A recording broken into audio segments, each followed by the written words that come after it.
Episode 2, Make It to Midnight. Shout out to everybody that supported, that commented, that liked, followed the Instagram, subscribed to the YouTube after episode 1. And also shout out to everybody that was sending me messages on Instagram, whether it was sending me poems, sending me an encouraging message. I really appreciate it. And it means a whole lot more than you know. I'm fired up for episode 2. I know these episodes are going to get better and better the more we do it. I'm also happy to announce that I have these shows up on Apple and Spotify. So if you can't watch the YouTube, you can listen to it in the car ride to work. Remember, this is only going to be a 5 to 15, 20-ish minute long show. Now, let's go ahead and get into this episode. I'm fired up about this episode because this is one of my favorite people that I have actually never met, but I would consider him a mentor with all of the knowledge and gems he has dropped on me for the last 10 years, honestly. And that guy is Denzel Washington, one of my favorite actors of all time. Over the years, I've listened to his commencement speeches. I've listened to his award ceremony speeches, his interviews in the media. And every single time that guy is on the mic, he is dropping something that truly has changed the way I look at things in life, or even changed the actions in my life. And we are about to get into the top 3 things that I have learned from Denzel Washington from 3 different speeches. The first one being from Chadwick Boseman's speech about Denzel when he was giving Denzel the Lifetime Achievement Award at one of these award ceremonies. As you know, Chadwick Boseman, or maybe you don't know, but Chadwick Boseman is also from the upstate of South Carolina, like your boy. He went to T.L. Hanna. R.I.P. to him. He was one of the best actors, was in so many of my favorite movies, and unfortunately, he was called home a little too soon. But before that happened, he gave an awesome speech about Denzel that we will dive into. The next one is one of Denzel's commencement speeches. He's given a bunch. This one is actually a combination of his different ones. He gave one at Penn and then another at a different school. I can't remember the school's name off the top of my head. But those commencement speeches, there's pieces in there that have literally affected the way I live my life, or I have tried to have it affect the way I live my life, because it is hard to keep the routine and the discipline that is required to become the best version of yourself. But we're trying, and that's the most important part. And then the last part we'll get into is actually from an interview he did recently for the Gladiator movie that he was just in. If you're a Gladiator fan, I recommend you go watch the movie. The fight scenes are incredible. Pedro Pascal, whatever Lucius's name is in real life, they all crushed it. Awesome movie for the Gladiator fans. However, I would change one ending. This is not a spoiler, don't worry. They should have, at the end of the movie, had Russell Crowe do his thing with the hand in the grass, and then he turns around, breaks the fourth wall, Ryan Reynolds style, and says to the fans watching in the movie theater, "Are you not entertained?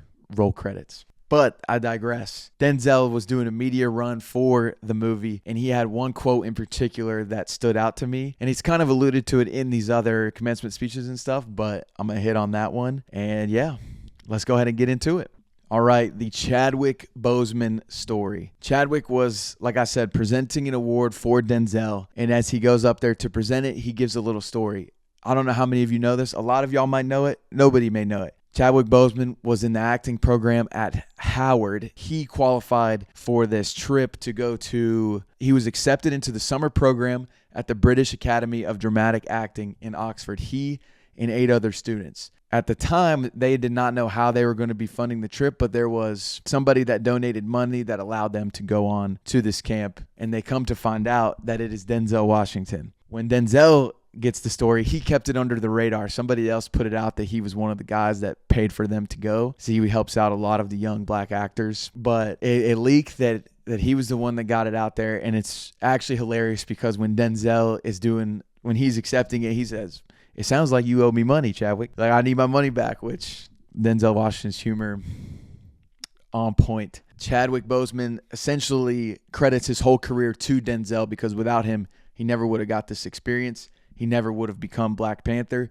And he also gives him credit for lifting up a lot of young black actors and actresses for the way Denzel carried himself throughout his career. So before I get into what Denzel said, I'm going to let y'all know what Chadwick Boseman said. He says, "An offering from a sage and a king is more than silver and gold. It is a seed of hope, a bud of faith There is no Black Panther without Denzel Washington. Let he who has watered be watered. Let he who has given be given too. Crowd goes crazy. Denzel comes up to accept the award. Again, RIP to Chadwick Boseman, one of the best ever to represent the 864 and one of the best ever in the acting world. Now, Denzel's speech. This is one of my favorite Denzel acceptance speeches. He has a lot of acceptance speeches because he's won a lot of awards because he is a GOAT actor. But this speech was an awesome one. Like a lot of his speeches, he starts out by thanking his wife, Pauletta Washington, 40 years of sacrifice, 40 years of forgiveness, 40 years of loving me. I would not be where I am without her. And a quote that she passed along to him was the one from Eleanor Roosevelt that if you followed me on Instagram, you would have seen it. But it is, small minds discuss other people, good minds discuss events, and great minds discuss ideas. And the way I kind of interpret that quote from her is that what you say matters, and who you're telling and who you're saying it to also matters. And it matters for a bunch of different reasons. One of the main reasons I think I've come to realize that it matters is once you get to that point where you're discussing ideas, it's important to discuss the ideas, because if you're not talking about it, then nobody knows what you're trying to accomplish. And if nobody knows what you're trying to accomplish, nobody's going to be able to help you. It's not us versus everyone out in the world, even though it can feel that way sometimes. People do want to help. More people than you would expect want to help. It might take a while to find the right person, but it's important to know that all it takes is one. And that one will never come along if you never share your intentions and your ideas. A lot of Denzel's speeches revolve around his faith and how he believes in God. Me personally, I'm a Christian as well, and that's probably why a lot of this resonates with me so much. But regardless of your religion, the sentiment of what he's saying rings true for everyone. Doesn't matter what you believe in. So then he alludes to a video that actually I believe his youngest son got made for him, and it was a video of his father-in-law that was filmed 30 years ago. And they sent it to Denzel and his wife. I don't know if it was for a gift or what it was, but just an awesome, awesome gift anyways for your parents. If you were able to know your grandparents, get them to record a video of maybe the one quote that they enjoy or that touched them the most in their life, because those videos live forever. And that's one of my favorite things about even being able to do this is, God forbid something happens, or even if something doesn't happen, I live a long life. Hopefully anybody with the Hovey last name, or if I have daughters or cousins that don't have my last name anymore, they can come back and look and say, oh, if we needed some encouragement, we can go to JP's old YouTube channel, old Instagram page, whatever it's going to be on, and they can come to it and see it. So in this video, the father-in-law, his main thing is, I'm kind of abbreviating it, but we're put here for a reason. God created man, and God intends for us to love all mankind. That is our purpose for life. And that is Denzel Washington's foundation in his career. It's how he's been able to stay humble. It's how he's been able to keep his humility. And ultimately, it's no secret why he's successful. And he's open about that success. He said, I try to walk as close to God as I can every day and hold these intentions and the standard that he has set for me each and every day in my life. I think one of the reasons that we are attracted to the Denzel Washingtons of the world is because we can tell that they are living the purpose in their life. And that purpose, you don't find that purpose or chase after that purpose without taking risks, without facing your doubts, facing your fears.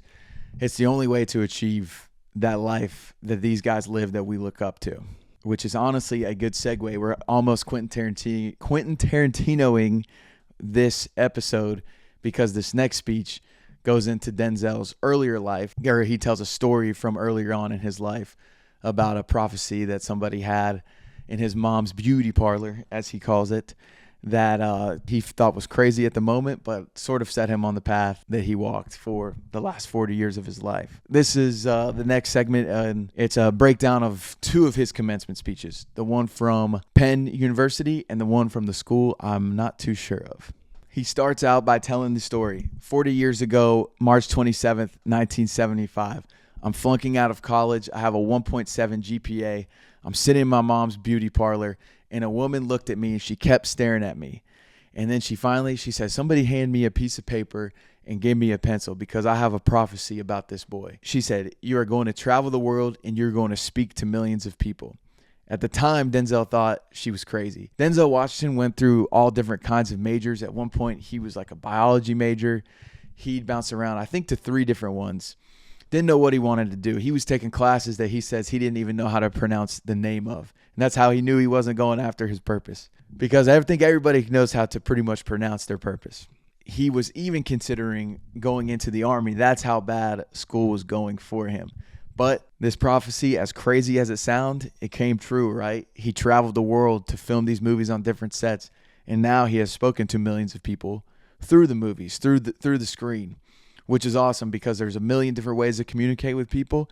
And for him, doing it through his movies was the biggest one. The next main topic he gives to graduates, and he refers to the old IQ test, one of the questions on an old IQ test where it's like those 12 dots in a box form, and the goal is to draw a line through all of them without picking up your pencil. And the only way to do it is to go outside of the box. And he talks about how important it is in life to think outside of the box. I love the analogy with that old IQ test because I could not agree more in how important it is to think outside of the box. I feel like every single great idea that has ever been created was an out-of-the-box idea.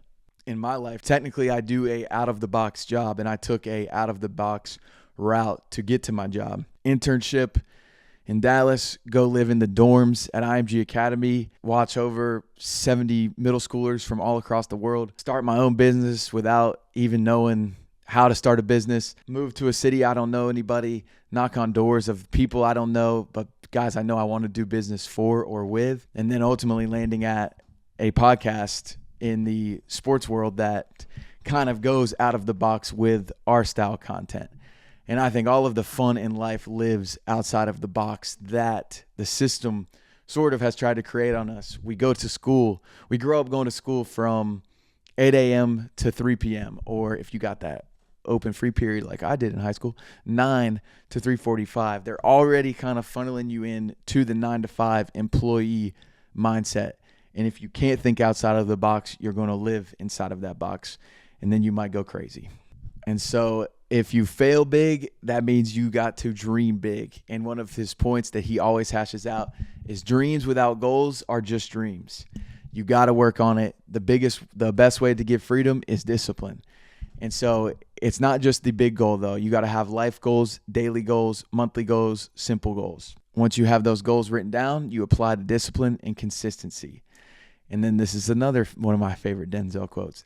Just because you're doing a lot more does not mean you're getting a lot more done. Do not confuse movement with progress. I think in today's world, we see a whole lot of movement from people on social media where it looks like they're doing all of these things, all of these crazy things, especially the sign up for my class online culture of social media where people put on the look like they're moving around, making things happen, but there's actual no hardcore evidence to the progress you're making. And progress looks different for everyone, which is another trap I think people get in. People might not think they're progressing if they're not achieving different things, but you achieve by failure. And he alludes to this type of concept. All the other speakers allude to it. When you fail, you're learning. And when you're learning, you're winning. So technically it could go down as a loss on the scoreboard, but that's not how it is because you are a different person than before you failed. And you would not have become that person if you weren't willing to fail. And that is why failure, they always say it, is the best teacher of life. And you have to fail big. I know there's some things out there that I want to accomplish that right now I am a little bit scared. I'm scared to fail. I think we all have, the fear is normal, which is good. But when I'm going back through the episode or going through his speech, it's kind of firing me back up to say, hey, we got to start failing again, as crazy as it sounds. And then the last two, I'll hit on super quick. He says, you never seen a U-Haul behind a hearse. When you go to the grave, you cannot take anything with you. You won't take the money. You won't take the awards. None of the materialistic things. All you will take with you is the love that you had and the love that you gave. And that is also the only important thing that you will be passing on. Yes, the money can help out the generations to come, but money will never have an impact greater than love. And off of that, this one is a staple in my life. I tried to make it a staple in my life. The most selfish thing you can do in this world is to help someone else, because the gratification that you get from helping someone is the best feeling in the world. The true joy and the true success in life is helping others. Don't need to elaborate on that anymore. You get the point. And then the last one I will give you from this speech is, he says, put your slippers under your bed. And when you wake up in the morning, you have to get on your knees to reach them. And while you're down there, say thank you for grace, thank you for mercy, thank you for love, thank you for kindness, thank you for humility, and say thank you in advance for what's already yours. True desire in the heart for anything good is God's proof to you sent beforehand that it's yours. Anything good, anything you want good, you can have. So claim it, work hard to get it. When you get it, reach back, pull someone else up.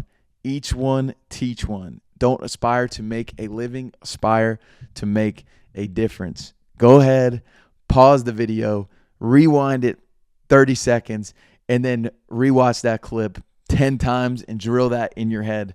To me, that is the most important tip in this whole speech. And I thought the first time I ever heard somebody talk about thanking God for the things that he has yet to give you, because a lot of times we're not even thinking that far ahead of like to thank someone for something we don't have yet.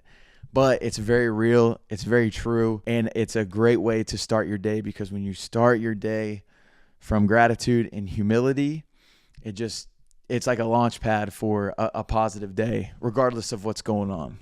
All right, the next Denzel tidbit. This is kind of goes off his failure point, to fail big. He talks about when I think it was 30 years ago, he auditioned for a play on Broadway. And this is when he's talking about failure is inevitable and it is essential. He's auditioning for a Broadway play. Y'all know Denzel Washington. You've never seen him sing in a movie in your life before. And there's a reason for that. Denzel Washington can't sing. He showed up to this audition with a song from the Temptations. And he said he was singing it kind of quietly, looking up, trying to read their facial expressions, and nobody said anything. So he thought he was kind of crushing it. He starts singing a little louder. He finishes. They're like, all right, thank you for your time. Denzel does not think that they're going to be calling him back. He ends up getting the call back. So now he shows up. It's the second part of the interview process, and they're doing acting. He's like, I can't sing, but I know I can act. Now, he can act in the realism world, the movie world, but Broadway acting is a whole lot different, where it's a big show. A sentence is actually a song to the Broadway world. And so he says he's up there and he's reading his line to the guy next to him. He's like, hey man, would you like some water? And the guy answers, I would love some water. Please hand me some water. Sings it. I'm like Denzel. I can't sing, so I can't give you the full experience. Go listen to him tell the story. He'll do a better job. But he sees what's going on. He's like, I'm definitely not getting this job. He didn't quit. He didn't fall back on his fallback plan. He just went on to the next audition, and he continued to pray, and he continued to fail. Now, fast forward 30 years. I hope y'all have seen the movie Fences. It is an incredible movie, one of my favorite Denzel movies. And 30 years from that first audition, Fences comes out, it crushes, and it gets on to Broadway. Denzel performs Fences on Broadway. He won a Tony for it, and it was at the Court Theater, which, you probably guessed it, that was the same exact theater 30 years ago that he did that audition. And basically, I bet those people that were doing the audition never thought they would see him on Broadway again. But he continued to fail. He continued to pray. And he ultimately got back to that stage where he had that first taste of failure.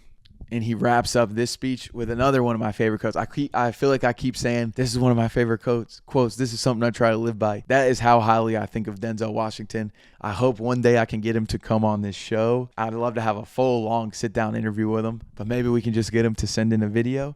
You never know. But the quote, he says, everyone's got the training and talent to succeed, but not everyone has the guts to fail. And if you don't fail, you're not even trying.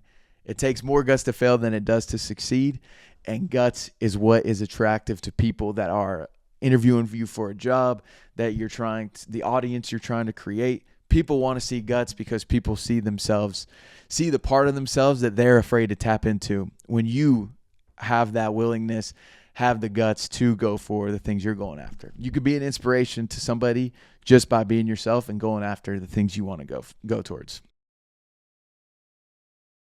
And it kind of goes back to his quote I said earlier when he's like, when you get there, reach back, pull someone else up. Each one, teach one.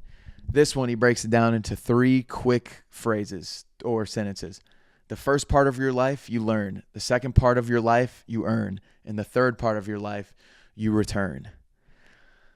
I'm going to say it again. The first part of your life, you learn. The second part of your life, you earn. The third part of your life, you return. I cannot wait to get to that third part of my life. I'm trying to achieve that third part of my life. And I think I've tricked myself into thinking that third part of life comes way later on. It could come right now. There's a high school kid out there right now. There's a middle school kid out there right now that is into all the things that I'm doing. And I'm working on trying to communicate with the younger generation of people in the media space. Sometimes I feel like I don't have much to offer, but I want to do my best to return any knowledge, any tips that I've had given to me to them. But this phrase, the minute my friend sent it to me, I wrote it down in my notes app. And I truly think we're in all of these 3 phases of life at all times in our life, because we should always be learning. Earning, hopefully you get to a point where you don't have to earn anymore and you can just return. But you should always be learning, and you should always be returning. God gives you gifts. Gifts are meant to be used, and these gifts that we're given are meant to be used to other people to help them realize their gifts, to help them spread their gifts to the next person. We're all in the life together.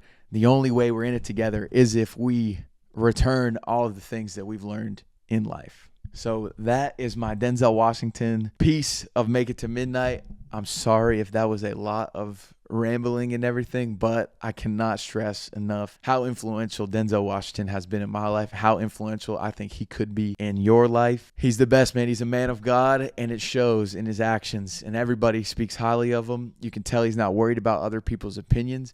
And you know his journey was full of failure, and that is why he is the man he is today. So if you are going through something, if you are feeling like you keep failing, just remember, you're not failing, you're learning. Come out of that failure a different person, a stronger person.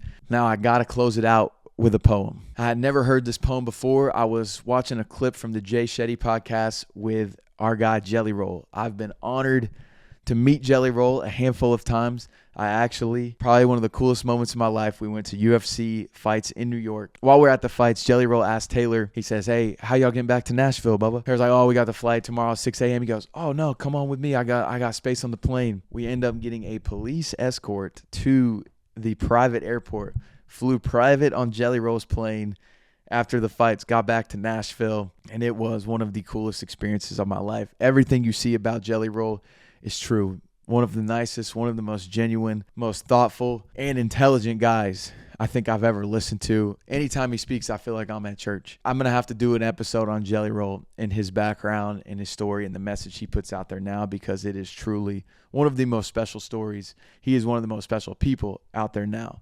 And he was on the Jay Shetty podcast, and he talked about this poem he had up in his jail cell that he ended up memorizing. And it is called, in the clip, he says, "The Guy in the Glass," which truly is a better title than the actual one of the poem, which is "The Man of the Glass." Alliteration or onomatopoeia, whichever one it is. Guy in the glass, the 2 G's, it makes it flow smooth. But here is that poem. The man in the glass. When you get what you want in your struggle for self and the world makes you king for a day, just go to a mirror and look at yourself and see what that man has to say. It isn't your father or mother or wife whose judgment upon you must pass. The fellow whose verdict counts most in your life is the one staring back from the glass. Some people think you're a straight shooting chum and call you a wonderful guy, but the man in the glass says you're only a bum if you can't look him straight in the eye. He's the fellow to please, never mind all the rest, for he's with you clear to the end, and you've passed your most dangerous test, if the guy in the glass is your friend. You may fool the world down the pathway of years and get pats on the back as you pass, but your final reward will be heartache and tears if you've cheated the man in the glass. This is my first time. Today is, my second time reading this poem, and this has quickly climbed up my poem power rankings. The man in the glass. At the end of the day, it comes down to us. We're the ones responsible for our life. We are the CEO of our lives. I heard another guy, I think Simon Sinek, put it this way. When a company does well, or who gets all the credit? The CEO. When a company does bad, who gets all the credit? The CEO, or who gets all the blame? The CEO. We are the CEO of our lives. We hold all the blame for anything that happens to us, good or bad. And the sooner we can realize that, the sooner we can own it, the better off we're going to be. Because it's easy to make excuses. And that doesn't mean people don't do you wrong. But what do they say? In life, there's only one thing we can control, and that is our reaction to what happens to us. It's the only thing we got. And that is all I have for you guys today. I love this episode. I love talking about Denzel Washington. I love hitting on Jelly Roll's poem. I cannot wait for next week. But please, as we go into the next week, send me on Instagram, in the YouTube comments, wherever you can find me. Send me any kind of quotes, stories, poems. There's a few I have in the queue that I'm going to be sharing soon, but I appreciate it. I love learning. That's the biggest thing I think I'm starting to fall in love with this year, is being in a constant state of learning and looking to learn. So send whatever you got my way. I will definitely shout it out on the show, shout it on the Instagram page. But thanks for listening. Thanks for commenting. Thanks for subscribing. And I hope this episode has helped you make it to midnight. Until next week, peace.